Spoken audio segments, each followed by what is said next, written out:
Hi and welcome to another video. This is another bike trip, just for a couple of hours. I'm going to have a camp while I'm over there. So where I'm going is looking for the Millennium Falcon, or the mock-up that somebody has built. A friend of mine told me about this, that somebody's built a big mock-up of the Millennium Falcon out in the bush using scrap metal, car parts, whatever, and you can go in and have a look at it. So I thought that's a perfect spot to go and have a look, do a bit of photography out there while I'm there, and I'll do a camp overnight. So I'll leave this afternoon once the heat dies down and head over there. So very shortly I'll catch you on the road, but in the meantime, if you like this video, please give us a thumbs up at the end and please subscribe if you wish. Alright, I'll get going. I'll see you on the road.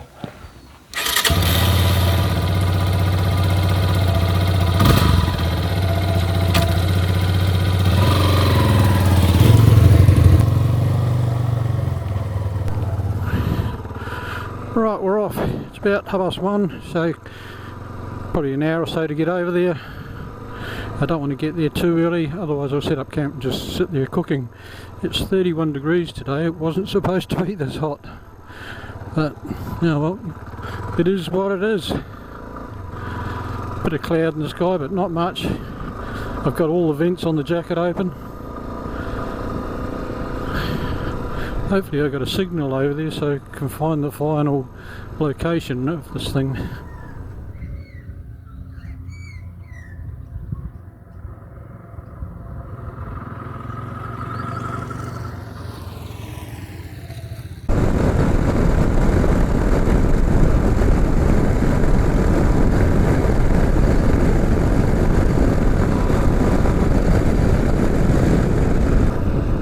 Now just coming into, they call it the locality of Spencer's Brook, and as I say, it was a bustling place during World War II.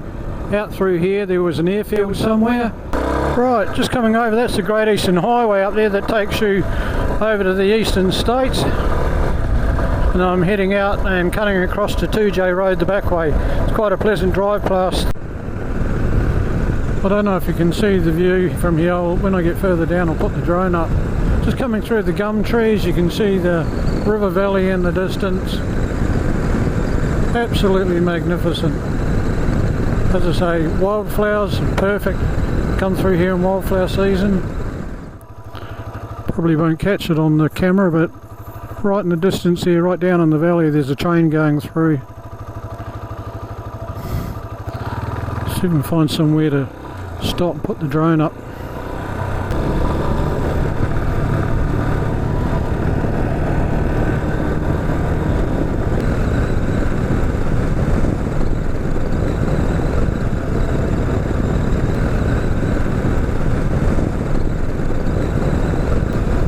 Well, we're just down on the valley floor and running along the side of the railway line heading in towards 2J. Well, I found it, but the gate's locked, so it's obviously private property. There's a combination lock on the gate.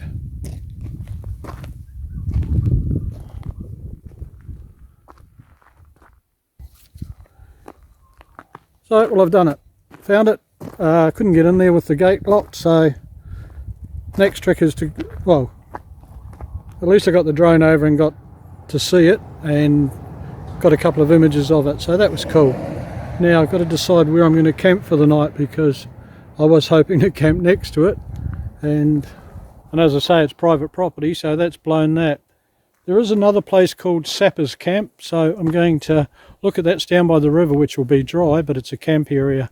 If the road going down there is not too bad. Last time I went down there was in a four-wheel drive at night.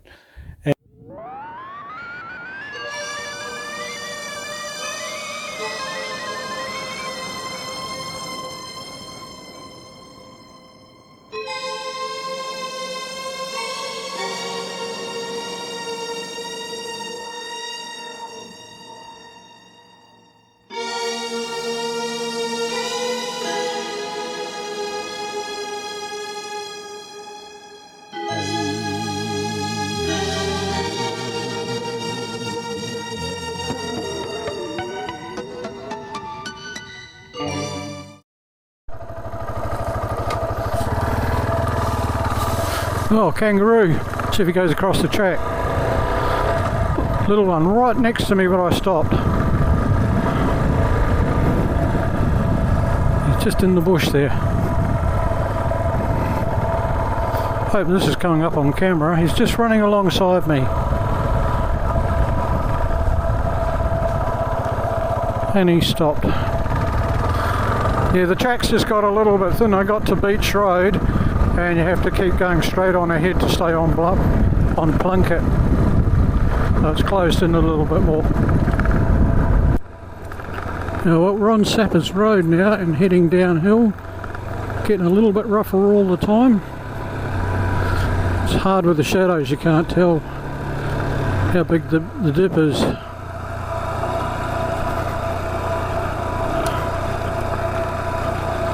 But by memory there was a gate before we did the last horrible bit down onto the campground, so I haven't reached that yet. That was a while ago. Sand is what I hate.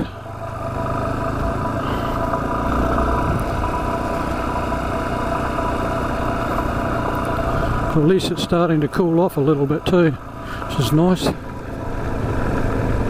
And just as he says about the gate, there goes the gate. That's what I remember. There's a campground up here, and then we have the hill. Holy snapping duck shit. Pardon. Holy hell. Let's give it a go.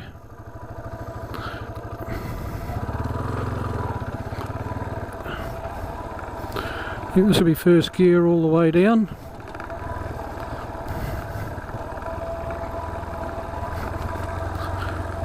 Just keep tapping on the brakes.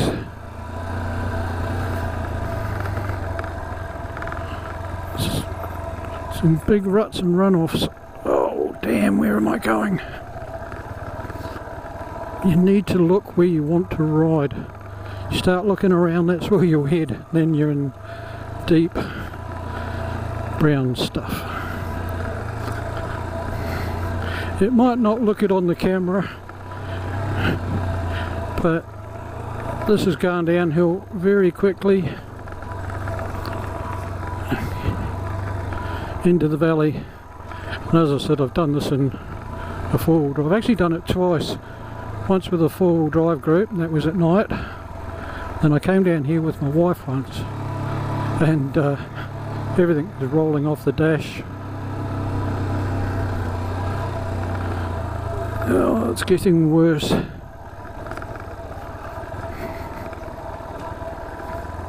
It's going to be fun getting out of here.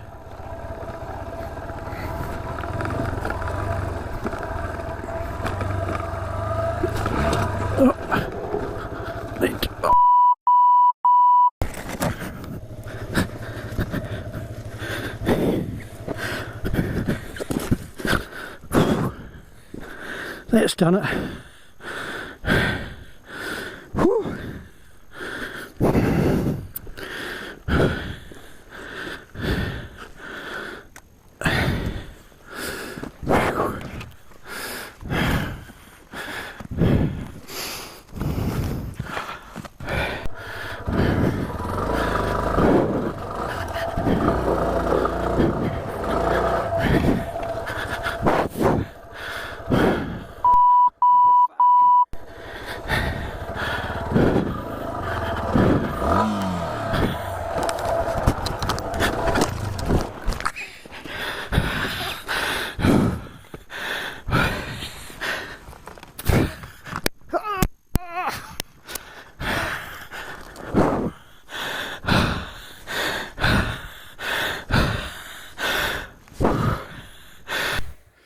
Well, I've dropped it.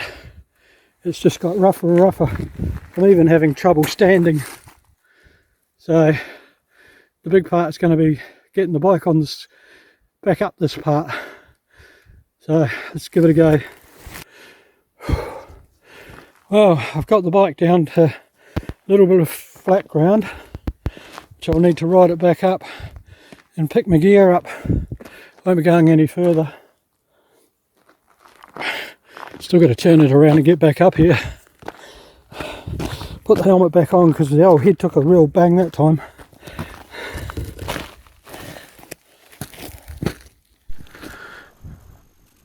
Well, finally made it out. That took a couple of hours. Fell over about 4 times. That was bloody hard. Not doing that one again. So just go up. Thanks to Perth Adventure Riders for all your help with suggestions why the bike wouldn't start initially. Got it going and finally got it up here. So I'll get up to the top, set the tent up, and that's it. Well, that's it. I am officially stuffed. That was one hell of a trip. Probably bit off more than I could chew there.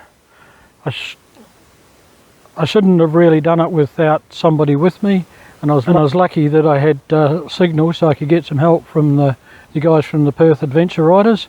So to you guys, you're bloody magic. Cheers, thanks for all the help. It was the suggestion to get the bike on level ground that did it, which wasn't a fun thing trying to find some level ground down that hill. And then the next trick was to turn the bike around and get it facing uphill. So got that done as well and got back out. So unless you're very experienced, I would give that one a miss. And I'm up the top here. I'll have a few rum and cokes, have some tea, and it'll be an early night. So, well, morning all. Bit of a hard sleep. The bed was good, but a bit sore, I think, from a couple of little minor dings yesterday. So I think the elbow and the shoulder copped it. Time to get some coffee on. This is one of these silicon collapsible pots. Takes up so much less room, which is really good. And I haven't had one burn through or anything like that. Coffee is Vietnamese, 3-in-1.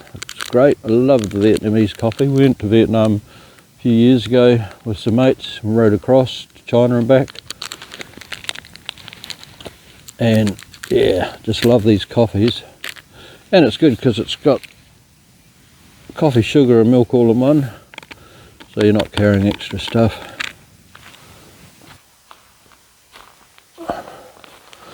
No moisture, beautiful evening, as I say, dry as. I think the only damage I can see so far is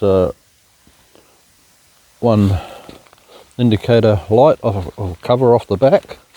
That's actually broken. I can see that won't be going back on.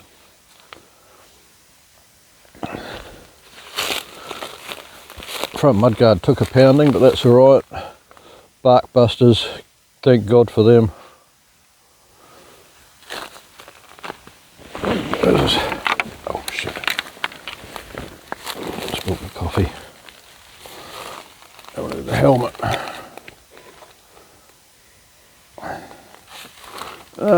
That looks alright.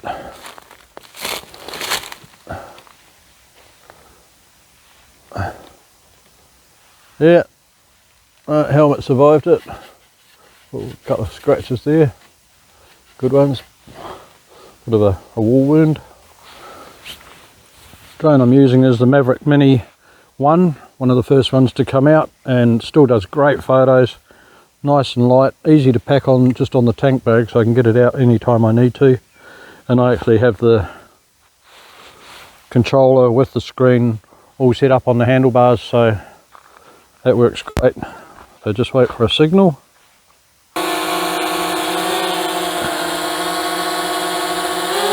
We'll just go straight up to start with. And we'll go and see what we can see of the track.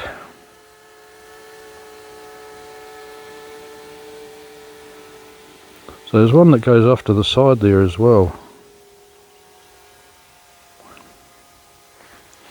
It's fairly heavy bush, so it's quite hard to follow the track down. A few water holes left.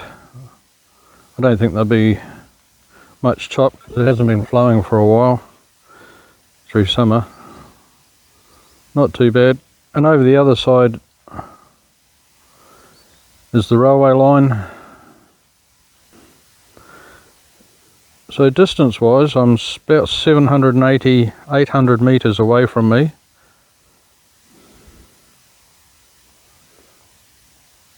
And that says the crow flies or the drone flies. A little bit of water left down there. Yeah, well, I'm all packed up. So Another interesting camp. It didn't turn out the way I expected it to.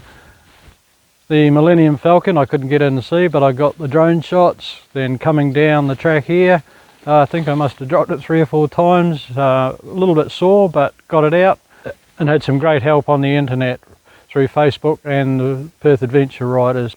I'll do a review on the camp stretcher. That was pretty good actually. Put together and came apart pretty quick, and it was quite nice, so I was pleased with that. So it's a beautiful morning. It's starting to heat up already. I'm starting to sweat even though it's only 8 o'clock. So I'll get on the bike and head home. Thanks very much. Hope you enjoyed it. Watch out for the next one. Please give me a thumbs up or leave a comment, and we'll see you on the road next time. Cheers.